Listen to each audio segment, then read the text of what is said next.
fasting. Fasting is a popular... Fasting can help play a role with fasting. The search for practical solutions is more important than ever in a world where obesity rates are still rising. This epidemic has serious health consequences, such as an elevated risk of diabetes, heart disease, and some types of cancer, and it is not merely an aesthetic issue.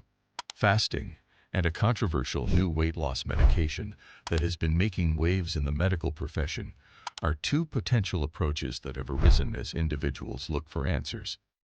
An ancient custom having origins in many cultures and religions, fasting is becoming more widely acknowledged for its possible health advantages, especially in the treatment of obesity. According to research, by encouraging hormonal changes that promote fat burning and enhance metabolic health, fasting can result in noticeable weight loss.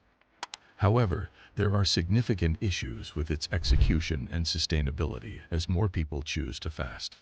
Meanwhile, a revolutionary new drug that is marketed as having the power to melt away resistant fat is on the horizon. This medication is a tempting choice for people who are having trouble losing weight because clinical trials have shown that it can result in impressive weight loss in a comparatively short amount of time. However, as the long-term effects and adverse effects of this medication are still being studied, vigilance is necessary despite its enormous promise. It was actually a very interesting sort of journey of discovery for me. So I did my training in nephrology, which is kidney disease. So I'm a kidney disease specialist. And I thought about weight loss sort of very conventionally, sort of calories in, calories out, just watch what you eat sort of thing.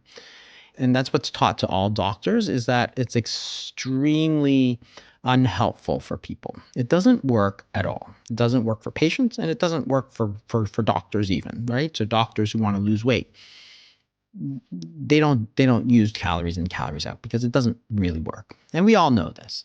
Every person has sort of counted their calories, and almost all of them fail to succeed.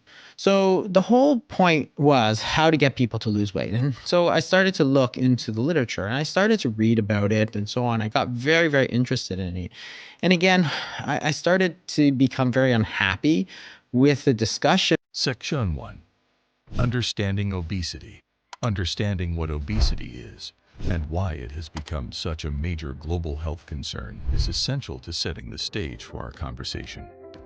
Obesity is defined by the World Health Organization as an excessive or aberrant buildup of fat that is harmful to one's health. Body mass index, BMI, a straightforward computation of weight in relation to height, is commonly used to identify obesity. Obesity is defined as having a BMI of 30 or greater, and it has become incredibly common in recent decades. Obesity has serious health consequences and is not only a cosmetic issue. It is a complicated illness that is connected to other long-term ailments. For example, because excess body fat can result in insulin resistance, those who are obese are more likely to acquire type 2 diabetes. In addition to being incapacitated, this metabolic disturbance may require lifetime care. Furthermore, there is ample evidence linking obesity to heart disease. Obesity is a contributing factor to coronary artery disease, high blood pressure, and high cholesterol, all of which can result in heart attacks and strokes. Another major effect of obesity is joint problems. Carrying too much weight puts extra strain on joints, especially the knees and hips, which can result in diseases like osteoarthritis that significantly reduce mobility and quality of life. Effective weight management techniques are critically needed, as obesity has also been linked to an increased risk of developing some types of cancer, such as breast, colon, and prostate cancer. Obesity poses numerous health hazards, thus tackling it is crucial for both public and individual health. Conventional weight loss strategies usually focus on behavioral adjustments, dietary adjustments, and increased physical activity. Nevertheless, a lot of people find it difficult to stick to these tactics over time, which frequently leads to yo-yo dieting, a cycle of weight gain and reduction. This prompts us to investigate fasting as a possible remedy in the fight against obesity. I do not believe, nor do I support, the limiting belief that women have to accept weight gain as a normal function of aging. The National Health and Nutrition Exam Survey, which looks at data with regard to children and adults in terms of their nutrition and escalating obesity rates, compares what went on in the 1970s, where most Americans consumed 3 meals a day and no snacks. Fast forward to today, most of what we are doing as Americans is eating 3 meals a day and snacking all day long. Really. And so one of the things that starts to happen when healthcare providers are telling our patients that we need to eat all day long, it's wrong. Eating all day long overtaxes our pancreas and our... Section 2. The science of fasting. The intentional cessation of food for a predetermined amount of time is known as fasting, and it has drawn a lot of interest due to its possible health advantages, especially when it comes to weight loss. There are many different fasting techniques, from short-term to long-term. Particularly, intermittent fasting has drawn popular attention because of its adaptability and its ability to support weight loss and enhance metabolic health. There are several different ways that fasting contributes to weight loss. First of all, there is a calorie deficit during fasting. The basic idea behind weight loss is to consume fewer calories than the body uses. Fasting naturally reduces calorie consumption by limiting the meal window, which makes it simpler for people to reach this deficit without carefully tracking calories. Hormonal changes brought on by fasting also promote fat burning. For example, insulin levels sharply decrease during fasting periods. It is simpler to lose weight when insulin levels are lower because the body can use stored fat as fuel. Additionally, norepinephrine, a hormone that accelerates metabolism and encourages fat breakdown, is elevated while fasting. During times of fasting, this hormone reaction aids in the mobilization of stored fat, releasing it for use as fuel. Growth hormone is another important hormone that is involved and can rise dramatically while fasting. Weight management is further aided by elevated growth hormone levels, which are essential for both muscle growth and fat removal. The idea that fasting can result in noticeable weight loss is supported by a number of research.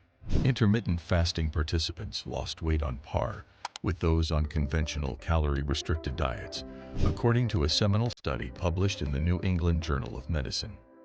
Additionally, the study found that fasting may lower blood pressure, raise cholesterol, and enhance insulin sensitivity. Several fasting techniques can result in significant decreases in body weight, body fat, and waist circumference, according to a different study published in Obesity Reviews. It's important to recognize that fasting has drawbacks despite the encouraging research. Adverse symptoms like hunger, exhaustion, irritability, and mood changes may occur for certain people, especially during the early phase of adjustment. Some people may find it difficult to follow fasting guidelines as a result of these difficulties, which could prevent them from succeeding in the long run. In this video, we're going to discuss the role of intermittent fasting to facilitate weight loss, including the science behind intermittent fasting, how it works in practice, side effects and tips for what you could eat, and also foods to try and avoid. Now, before we get into the main section of the video, I do want to stress that I've designed this as a general educational resource. It's not a clinical advice video, and I'd strongly suggest that if you do have a medical condition, such as diabetes, and you're thinking about making changes to your diet, you should first discuss this with your healthcare provider, especially if you're taking medication. So let's start off the video by discussing what intermittent fasting is. Well, put quite simply, intermittent fasting involves cycling between periods of fasting and eating. And there are two main ways of doing this in practice, and we'll discuss these in more detail later in the video. These are essentially called the 5-2 or 16-8 diets.